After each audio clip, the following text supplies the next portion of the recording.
What is your favorite game mode in Call of Duty? Answer me that before we even start the video. Maybe it's domination like me, hardpoint, maybe something straightforward like team deathmatch or kill confirm, but there have been some game modes throughout the franchise's history that have been completely and utterly forgotten, and no matter how hardcore of a fan you are, which I know a lot of you are, you probably have no memory of these. What is up, everybody? Jimmy or Chaos. Today we're going to talk about 20 of the most ignored game modes in COD history. We're going to shed light on game modes that deserved love, and we didn't give it to them. So you let me know in the comments. I read every single comment on every single video, even to you every single day who say, hey, are you going to read this comment? And then I reply yes, and you move on, right? And you're validated. Let me know a game mode that you probably never actually played. At number 20, Barebones. And no, I'm not talking about Barebones Mosh Pit in Black Ops 4 that disabled specialist abilities. I'm talking about the Barebones playlist that showed up back in the classic Modern Warfare and Black Ops games during the COD Golden Age. Now, Barebones back then, it was a playlist where you had a bunch of game modes to play, but all kill streaks and perks were gone. They were disabled, which made it made a lot more intensity to it. You were purely relying on positioning and aim. If you didn't know how to deal with players head on, you were not going to have a good time. That's part of the reason why a lot of people loved it. It was a really intense way to play classic COD. It actually showed up briefly in Modern Warfare 2019, but hasn't come back since. Good way to start today's list. Today's video is sponsored by the Pendragon Cycle Rise of the Merlin. A lot of fantasy lately tries to be clever or ironic. Bigger budgets, bigger moments.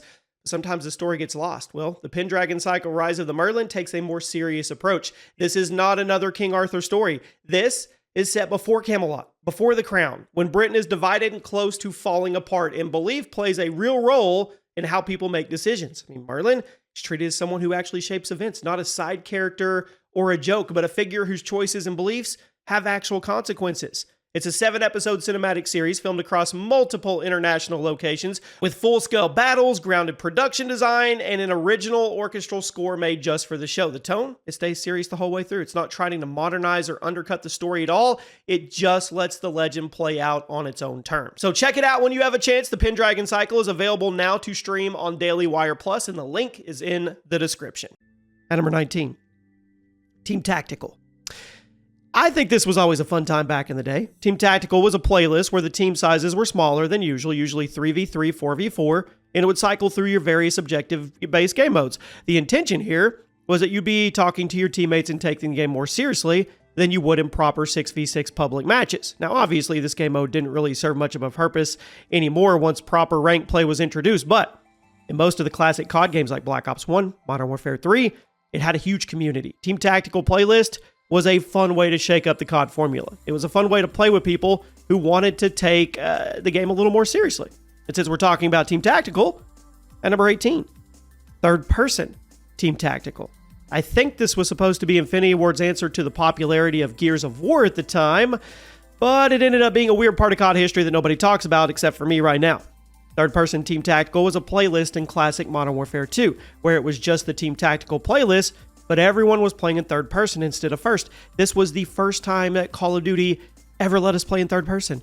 It was a bizarre experience, and honestly, it changed the game a lot because in third person perspective, you have a much better view of your surroundings when taking cover and capturing objectives, but also classic Modern Warfare 2 gunplay felt really weird in third person. So I would say it was hit or miss. If you happen to experience it, you let me know. I guess how many of you watching this video actually played third person Team Tactical?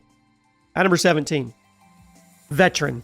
We've talked a few times on the channel about bringing back the boot camp playlist where only players below a certain level can participate.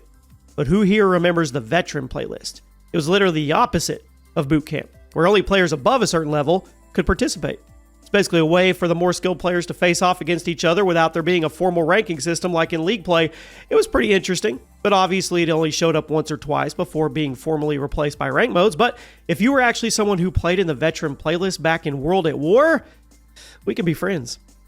At number 16, Team Deathmatch Express. This is a game mode that only appeared in classic Modern Warfare 2. But it actually shook things up, and I think in a pretty fun way. The game rules were the exact same as normal TDM, but the intermission between matches was only 20 seconds instead of the usual 60 in standard TDM. This meant there was no downtime for changing classes, voting maps, but it also meant you were getting into the next match right away. You didn't need to wait very long to get back in the action. Now, reception, I would call it mixed because People actually kind of wanted the 60 seconds to change their classes or go get water, go to the bathroom, but it was an interesting experiment for those who were actually there for it. At number 15, Sabotage. Used to be a pretty popular pick back in the Golden Age, but since it's been completely forgotten. Last time this mode was even in a Call of Duty game was Modern Warfare Remastered. That was in 2016, and nobody played it. It was a bomb-based game type where there's one neutral bomb in the middle of the map, and respawns are enabled, with both teams trying to grab the bomb and take it to the enemy team's base. So whoever's carrying the bomb gets marked on the map so everybody can see where it is, and the first team to successfully deliver the bomb to the enemy team's base wins. It was actually a really intense game mode, but it never got that popular because it was pretty short. A lot of people just decided to play Search instead. I think it was fun. It was fun for those who frequented the playlist. At number 14, One Flag CTF. CTF has never been a super popular game mode in Call of Duty. Not sure why, because I always thought it was pretty fun. But the mode that was even less popular was the One Flag variant. In this version, instead of there being a flag in both teams' bases, there's just one flag in the middle of the map and you're trying to grab it and rush to the enemy team's base to score. And in case that sounds familiar, it's because this was literally just the Sabotage game mode, but with flags instead of a neutral bomb. Now, One Flag CTF debuted in COD 3, came back a couple times during the classic COD era, but like I said, it was more or less replaced with Sabotage after Modern Warfare 2. At number 13, Hunter Prey. Now, if you've ever played this game mode, you need to let me know in the comments because this was a mode that was exclusive to the Nintendo DS versions of Call of Duty. Who remembers when there were DS versions of COD? Hunter Prey was a multiplayer mode where there would be a flag placed in the middle of the map, at which point everyone tried to grab it. If you grabbed the flag, you were just supposed to survive for as long as possible and you would get points for living, and the mode could either be played in free-for-all or it could be played with two teams trying to help their flag carrier live for as long as possible. Pretty decent game mode. Actually tweaked into something else that we'll talk about later in the video, but unless you were actually playing COD on the DS back in the day, you probably didn't even know this existed. Although I will say, Hunter Prey, that's one of the coolest modes for a game, or name for a game mode. At number 12, Express. This game mode only appeared in the original Black Ops. It was actually a modifier for TDM, Domination, and Search and Destroy. So similar to TDM Express from Modern Warfare 2, Black Ops Express featured shorter downtime between the matches, but it would also disable certain perks. Ghost, Second Chance, they're gone. It would make the games much quicker. So it was a cool way to speed up the pace of traditional game modes without actually tweaking too much of the core experience. Express only appeared in Black Ops 1. Never came back. I would honestly be okay with something like this being added to a newer COD game. Anything that discourages camping is okay with me. At number 11, War or Momentum. Now the game mode War means something totally different than it used to. The classic game war, or the classic War game mode, actually debuted in COD 3. Then it was brought back in World at War. It took a few years off until becoming Momentum in Advanced Warfare, and I think it briefly popped up in the Combined Arms playlist in Black Ops Cold War, but nobody really noticed it. The game mode basically plays like Domination, but there's 5 flags instead of 3, and only one of them is active at a time. It actually turns the entire map into a giant game of tug-of-war. The first team to control all the flags at the same time, they win the match. And you could get into some crazy fights for control. There were some really epic comebacks that teams would pull off when they were down to their last flag and desperately trying to push the enemies back. Now, I don't know why this ever stopped being a main COD mode. Frankly, this could have been the main alternative to game modes like Domination and Hardpoint, but for some reason, it rarely shows up. Whenever it does show up, it seems like nobody plays it, which is a shame, because classic War mode back in the World at War days is one of the best ways you could ever experience Call of Duty. Who remembers the momentum bar at the bottom and then them yelling at you when you were gaining momentum? At number 10, Team Juggernaut. This mode was awesome. Basically just TDM, but both teams had one player who randomly selected to be a Juggernaut, and the whole point of the game was to take out the enemy team while protecting your team's Jug. So every once in a while, the Juggernaut armor would rotate to a different player on your team. There would be some pretty big bonuses if you were actually able to kill the enemy's Jug. I think this was a fun variation on the classic TDM format. I have some really great memories in this playlist back in the classic Modern Warfare 3 days. I mean, I really wish the Call of Duty developers would have some more fun with Juggernaut armor these days, because it seems like it's only ever a kill streak now instead of being something you could really do cool things with, like the Juggernaut game modes in classic Modern Warfare 3, or even in COD Ghosts, where you had a bunch of different kinds of Juggernaut armor. At number 9, Multi-Team. Have you ever watched, or have you ever wondered what COD would be like if there was more than 2 teams on the field at once? We actually had this in Black Ops 2 in the form of multi-team. It was actually in the trailer too. It was a TDM variant where there was actually up to 6 factions on the field at once. So instead of being 2 teams of 6, you would have 6 teams of 3. Made the lobbies max out at 18 players. Things got pretty crazy in this playlist because you and your couple of teammates were constantly looking around trying to figure out where the heck people were coming from and how to keep your buddies alive for more than a few seconds. I mean, some people loved the multi-team experience. Others, they thought it was too hectic. So I'll let you guys decide in the comments section. The fact that it never came back after Black Ops 2 probably tells us something about how popular it was or wasn't. But I think it would be a pretty neat experiment if the COD team wanted to try it maybe again in the future. At number 8, Uplink and Gridiron. Now, everyone remembers Uplink, at least if you were around during the jetpack era, you remember it. But when we went back to boots on the ground with COD World War II, Sledgehammer decided to try and bring Uplink into a more grounded environment, which that resulted in Gridiron. Both modes, exact same rules. There's a ball in the middle of the map. Both teams are trying to grab it, score with it in the other team's goals, throw it, whatever. I think you throw it for 1 point, running it for 2. But with jetpacks, the game was ridiculous. Without jetpacks, slower paced, never as popular in COD World War II as it was in Advanced Warfare and Black Ops 3. But man, if you were around during the Uplink days, the competitive days, watching the pro teams, this mode was awesome. I would be okay with jetpacks coming back if it meant we got Uplink back too, or vice versa. At number 7, Search and Rescue. Everyone's played Search and Destroy, but when Ghost introduced Search and Rescue, they flipped things on their head in a pretty cool way to me. SNR is basically a mashup of S&D and Kill Confirmed. You have 2 teams fighting each other to eliminate all enemy players, but when you die, you drop a dog tag like in Kill Confirmed. So if an enemy picks up your dog tag, you're properly eliminated from the match. But if a teammate picks up your dog tag, you're back. First team to fully eliminate the other team wins the round. This was a cool way to make S&D more exciting. It kind of played like dodgeball, but with guns.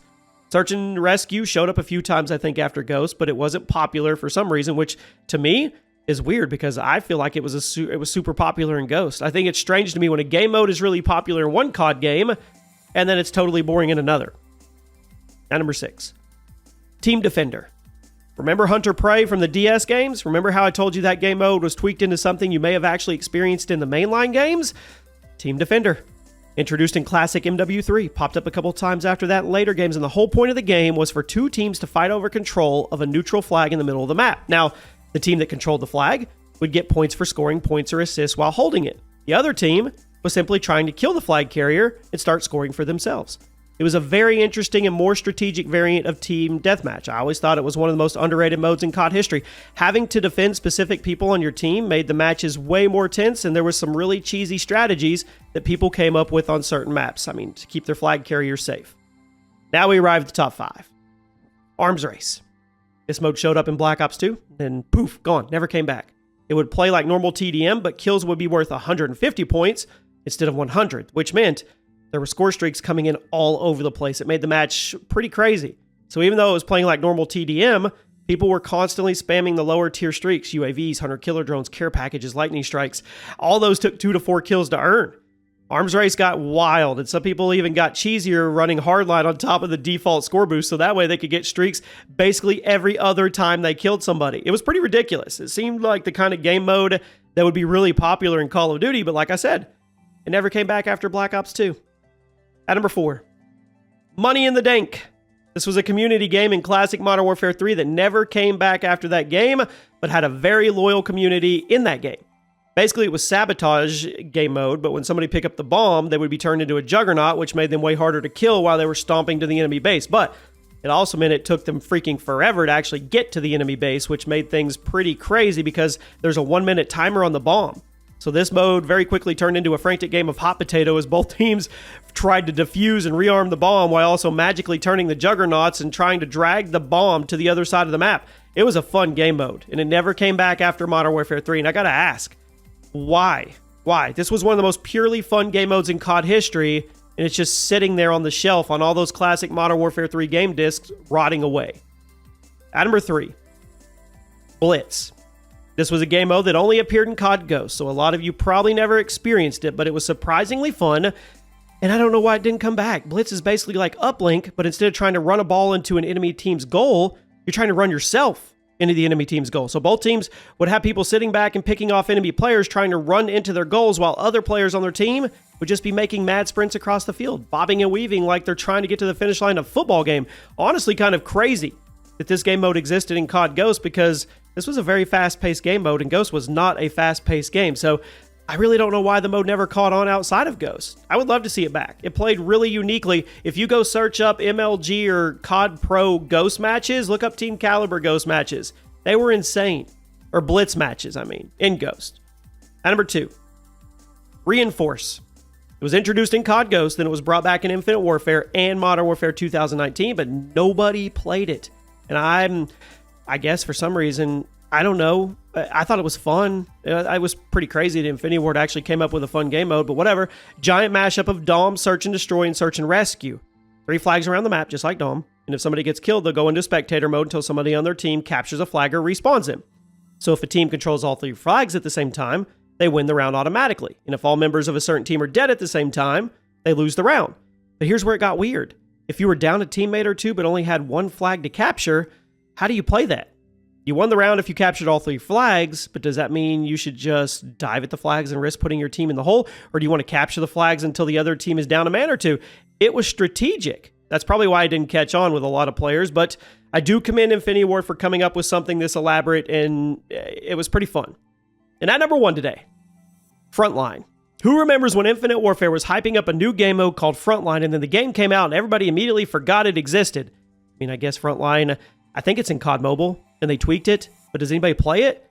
Frontline is a team-based mode where you're basically just playing TDM, but when you die and respawn, you always respawn at your team's base, and whenever you spawn at your base, you get a little armor boost for a limited time, and if you're working with your team, you could actually use your armor boost for a strategic push into the enemy's base.